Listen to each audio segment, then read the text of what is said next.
Greetings. I am Yamanu, and I am here today in the dark because it's usually too noisy when there are a lot of people around. So if I can light it, yep, that working. So it's usually too noisy when there are lots of people around. So I've gotten this together and I've written down everything. So I'm going to read it from this. The way that I've learned that works to actually heal your body, because somebody asked me about that before. So this is the beginning phase, though. It's not like the entire process that I went through, but and it's not exactly what I did either, because I had to discover it first. So, and it may, be things that you've heard about before. So, without further ado, we're getting right into it. This is first and foremost about breath work, hydration, activity. Activity. If I mess up, like it's just because I'm reading and looking at the count, I just want to.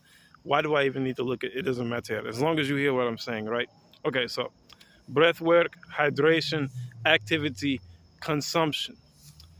We initiate the breath to prepare for consumption. So we do breath work activities like the best description that I can really give you is something like Tai Chi or sitting down and they like to do, like 1, 2, 3, 4 breaths and things like that. Some form of meditative breathwork practice. So we initiate the breath to prepare for consumption. After that, we create a damp environment to absorb nutrients. That's the hydration. So the objective with this is not technically to be just hydrated, though, because many people consider hydrated to be not dehydrated. But when I'm saying hydrated as it applies to actually healing your body, I mean truly hydrated. Like, I mean to the point where you may have to go use the you've drank a lot of water, okay? Because you're gonna need a lot of water. It's necessary because it's gonna have to be as easy as possible. See, when you have a physiological defects, usually include inability to digest food, and water is extremely helpful in the absorption of nutrients, especially if you exercise. So yes, we create the damp environment to absorb nutrients like a swamp or rivers and lakes and things like that. Not just, oh well, I feel a little wet. No. So then we generate friction to break down and activate nutrients. This is the activity. So this has something to do with some form of exercise. And if you can't do exercise, then the thing that you will want to do is you will want to drink teas or something like that. You will want to drink teas or something like that, something that's going to heat the body up, because you want to generate friction. Now for me, I would drink teas and do exercising. So, that's both. And it's not the same kind of heating the body up as when you're thinking about like, oh, well, if I eat the food and it's hot.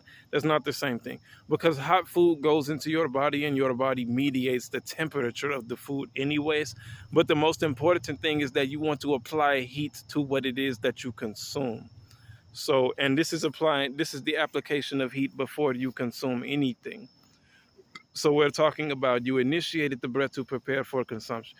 You created a damp environment by drinking water, and you know what I'm saying. Obviously, if you're not fasting, then you would eat fruits, right? So a lot of fruits, watery fruits like oranges, apples, cucumbers, right? Zucchinis, watermelons, and stuff like that.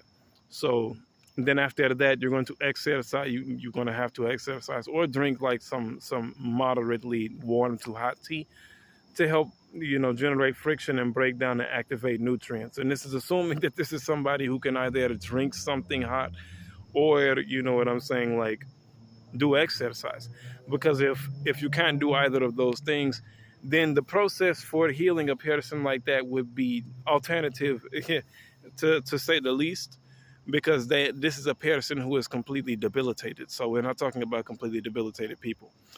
And then the next stage is for you to eat proper amounts of vitamins and minerals to build the body. So you initiate the breath. So that eating proper amounts of vitamins and minerals means getting the entire amount of protein per day that you need. It doesn't mean eating a ridiculous amount of specifically protein-rich foods, What it means is that you need to, by your body weight, calculate how much protein you're supposed to eat per day. I know how much I'm supposed to eat per day is somewhere between 80 to 100 based on my body weight. But because I actually have muscular dystrophy, I eat way more protein than that per day if I'm eating because I've trained my body in a way to deal with things, to deal with this disease because I didn't have the monies and things to just eat like that. And once I would eat when I could eat, but when I couldn't eat, I had to learn how to maintain my physiology. So I'm different.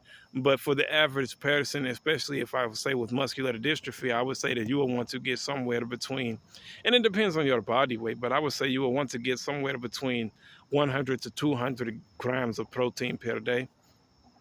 For the average person who doesn't have that, but may have some other kind